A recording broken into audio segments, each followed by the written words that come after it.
मिल रहा है। अमेरिका में दिसंबर मध्य से कोरोना के वैक्सीन आने की शुरुआत हो सकती है, जिससे सोने चांदी में कमजोरी है और शादियों के सीजन में दाम घटने से ज्वेलरी खरीदारों की चांदी है। वैसे ही कोरोना के कारण शादी के दूसरे खर्च कम होने से ज्वेलरी डिमांड बढ़ने की उम्मीद थी और कीमतें घटने से इसको और बूस्ट मिलेगा। आज के शो में हम वेडिंग डिमांड पर ही फोकस करेंगे। हमारे साथ CNBC TV 18 commodity editor Manisha Gupta है, सिक्योरिटीज के सुनील कटके और बोनांजा पोर्टफोलियो के जतिन त्रिवेदी हैं। साथ ही ज्वेलरी डिमांड पर आउटलुक देने के लिए अनमोल ज्वेलर्स के ईशू दत्वानी और लाला जुगल किशोर ज्वेलर्स की तानिया रस्तोगी भी हमारे साथ बनी हुई हैं। और इनफैक्ट अगर आप देखेंगे आज के प्राइसेस भी तो 62,600 के आसपास चांदी ट्रेड कर रही है और सोने में तो इनफैक्ट कल हमने देखा था कि 48,000 के नीचे के लेवल्स भी देखने को मिले थे। सुबह जब शुरुआत हुई थी सोने की, उसके बाद थोड़ी सी रिकवरी बनी थी और आज अगर आप प्राइसेस देखेंगे सोने के तो 48,500 के आसपास ट्रेड कर रहे हैं। सभी मेहमानों का स्वागत है इस शो में।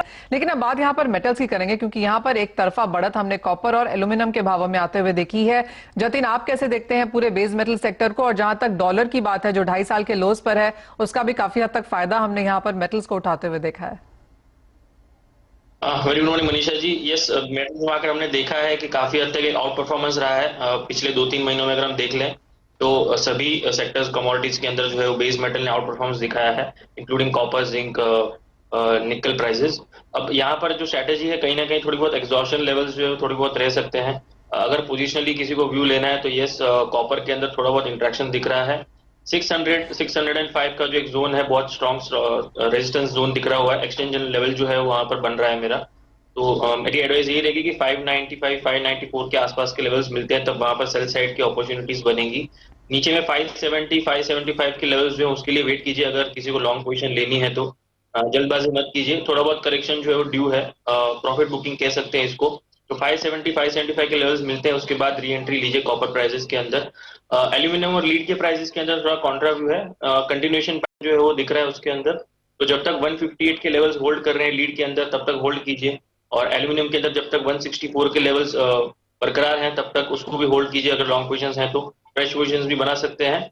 170, 171 टारगेट फॉर एल्यूमिनियम एंड 165 और target for lead prices going ahead. बात अब यहाँ पर क्रूड ऑयल की भी करेंगे, क्योंकि यहाँ पर कुछ मुनाफा वसूली आज भी जारी है। करीबन 1.5% की गिरावट के साथ फिलहाल एशियन मार्केट्स में कारोबार है। जतीन, ऑफकोर्स यहाँ पर ओपेक की मीटिंग की तरफ पूरा ध्यान है जो कि कल है, लेकिन उसके पहले अगले 24 घंटे आपको किस तरह नजर आते हैं? मनीषा, जिस तरह से एपीआई के जो नंबर्स थे वहां पर रुझान है कि एक्सपेक्टेशन है कि प्रोडक्शन नंबर्स जो हायर रह सकते हैं, प्लस उसके साथ में जो फिलहाल जो ट्रेंड रहा था वो क्रूड ऑयल का काफी हद तक अच्छा रहा था। तो यहाँ पर थोड़ी बहुत मुनाफा वसूली भी देखने मिली है।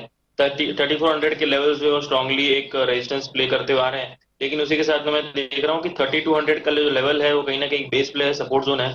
तो अभी तक फिलहाल कोई उसके अंदर एक प्रॉपर बड़ा ट्रेंड नहीं है। अगर एक रेंज बाउंड मार्केट को प्ले करना है तो 3200 से लेकर 3400 के अंदर जब तक ये बैरियर के अंदर है तब तक उसी रेंज के अंदर ट्रेड करें। लोअर एंड पे बाय कीजिए और हायर एंड पे सेल कीजिए तब तक, जब तक ये रेंज ब्रेकआउट करके एक बड़ी चाल नहीं दिखाता क्रूड ऑयल 3200 के ऊपर या 3200 के नीचे, तब तक ये जो रेंज बाउंड है उसको प्ले करना चाहिए। एज ऑफ नाउ फेवरेबल है बाइंग साइड के लिए। 3250, 3240 के आसपास प्राइसेस मिलते हैं तो यस बाई कीजिए। 3200 के नीचे स्टॉप लॉस रखिए, अराउंड अबाउट 3350, 3400 के टारगेट्स के लिए। जी चलिए, तो ये स्ट्रैटेजी क्रूड पर है जहां पर आज तो थोड़ी सॉफ्टनेस देखने को मिल रही है, 0.1% से नीचे कर रहा है कारोबार। एक ब्रेक के लिए यहाँ पर रुक रहे हैं, लौटेंगे तो आज के हॉट कमोडिटी आपको बताएंगे, साथ ही एग्री कमोडिटीज पर भी करेंगे फोकस। तो जल्द वापस आते हैं।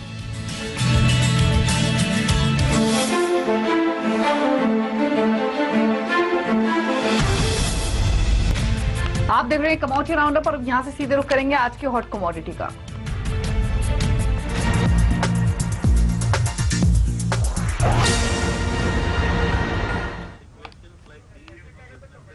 आज की हॉट कमोडिटी सोयाबीन हमने पिक की है, जहां पर आप बेचने की पोजीशंस बना सकते हैं दिसंबर कॉन्ट्रैक्ट में। जो बिकवाली की पोजीशंस हैं वो 4422 के लेवल्स पर आप इनिशिएट कीजिए और नीचे की साइड 4338 का टारगेट एक्सपेक्टेड है। 4470 का आपको स्टॉप लॉस रखना होगा। 2-3 कारण है। पहली चीज तो ये कि ऑलरेडी हमने इंडियन सोयाबीन प्राइसेस में एक प्रॉफिट टेकिंग देखी है क्योंकि स्पॉट मार्केट में जो अराइवल्स हैं वो बढ़े हैं, इसके कारण। दूसरा ये कि सीबीओटी सोयाबीन में भी गिरावट देखी गई है क्योंकि जो फंड ड्रिवन लिक्विडेशन हुई है उसका इंपैक्ट हुआ है और ब्राजील, अर्जेंटीना अर्जेंटीना में भी जो वेदर कंडीशन है वो इंप्रूव हुई है, जिसकी वजह से प्राइसेस पर असर आते हुए दिखा है। ऑलरेडी हमने देखा है कि जो रीसेंट हाई से जो सोया ऑयल है वो ऑलरेडी 6% गिर चुका है, क्रूड पाम ऑयल भी लगभग 8% गिर चुका है, क्योंकि ड्यूटी कट और जो रूपी अप्रिसिएशन हुआ है उसका इंपैक्ट है। तो अब आशंका ये है कि प्राइसेस यहां से फर्दर स्लिप हो सकते हैं, इसीलिए बेचने की अपॉर्चुनिटी यहां पर देख सकते हैं। 4338 के टारगेट्स के लिए स्टॉप लॉस 4470 का रखना होगा। यानी कि लगातार मंदी मुनाफा वसूली यहां पर जारी रह सकती है। आज भी आपकी स्क्रीन पर करीबन 1% की गिरावट के साथ फिलहाल यहां पर काम हो रहा है। आपको बता दें, वो जो आपकी न्यूज फ्लैशेस सामने है, पेट्रोलियम मंत्री धर्मेंद्र प्रधान का बयान आता हुआ नजर आ रहा है। एज ऑफ नाउ जो भारतीय डिपेंडेंस है क्रूड ऑयल इंपोर्ट्स पे वो 85% के आसपास है, और ऐसा माना जा रहा था जैसे जो बड़ी बड़ी कंपनीज है जैसे कि वुड मैकेंजी, उनका कहना था कि अगले 10 सालों में ये शायद बढ़ के 95% भी हो सकती है। लेकिन वो काफी इंपॉर्टेंट बयान आ रहा है पेट्रोलियम मंत्री की तरफ से, जहां वो कह रहे हैं कि आने वाले सालों में यहां पर जो निर्भरता है इंपोर्ट्स की तरफ वो कम करने का लक्ष्य है। 2022 तक का ऑयल इंपोर्ट निर्भरता घटाने का यहां पे लक्ष्य है। 10% तक निर्भरता घटाने का लक्ष्य वो यहां पर कर रहे हैं। तो यानी कि 70s में हम यहां पर इंपोर्ट्स पर डिपेंड करते हुए नजर आएंगे। As of now of course वहां पर डिटेल्स की जरूर इंतजार है कि किस तरह से ये मुमकिन हो पाएगा, क्योंकि अभी तक भी भारतीय आउटपुट जो है कच्चे तेल का वो बहुत ज्यादा नहीं है, और इंपोर्ट्स हम यहां पर काफी हद तक गल्फ कंट्रीज से, यूएस से भी करते हुए नजर आए हैं।